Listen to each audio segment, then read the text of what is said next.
in case if you broke the SATA connector, how to fix it. So it's very easy, cheap, and that's it. So basically, when you have the computer the way you see it right now, you have the stand, and you have to remove the stand. So in order to do that, first of all, you have to remove the screws that you see here and here. So here you have 3 screws, and I think you have another one over there. And here, in this case, I had a tape that was covering almost all the arrow that you see here. So basically, what you have to do in order to avoid breaking the connector, you have to push it like that. So when you push it all the way, you're going to eject the DVD, and the DVD is going to be free. So once you do this, you're going to be able to remove the screws. You have 3 screws here, so you have to remove them all, and you have to do something else. So besides what he was showing over there, that you have to start prying all the side of the all-in-one, that you can do that. You're going to find this screw. You follow the arrow, and this is going to lift it maybe 1 inch or something like that, and that will help you to start prying all the side of the all-in-one. So I'll show you the rest. So as you can see here, I have the DVD, and the reason why I broke the connector. So in this case, the connector is like that, as you can see over there. This is how is the connector, and it comes with 2 screws.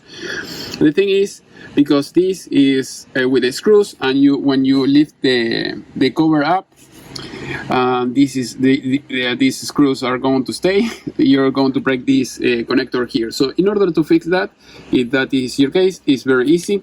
So you're going to reuse this connector. You're going to cut you have 2 cables here. You have the data. This is a regular SATA, so you can buy it anywhere. And you have the power. The power is going to be the most difficult to find. I couldn't find it. I found it on Newegg, but they didn't have it in stock, so and I couldn't find it anywhere else. So if you want, you can pause the video and you can see the information here. So this is the connector that you're going to need if you want to replace it with the same thing. Otherwise, you can buy an adapter, as you can see here, with this.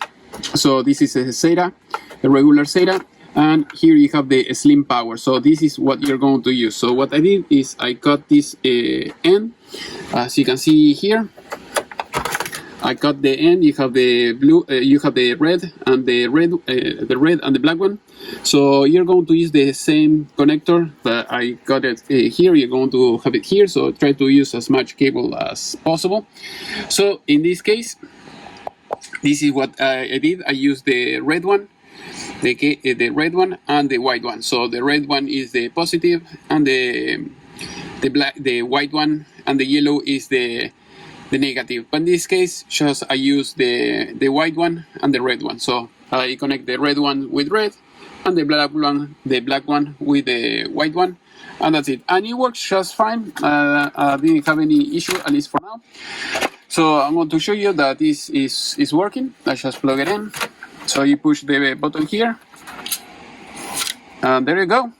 So it's open just fine. Now, in a little bit more, we should be ready to be using this computer. All right, as you can see, the DVD is working properly. The computer is working properly as well. With 32 gigs of RAM, it didn't work, so I had to put 2 sticks of 8 gigs each. And we are using Nanite to download all the software that you see over there. So everything original, everything good. Hopefully this was helpful for you, and see you next class.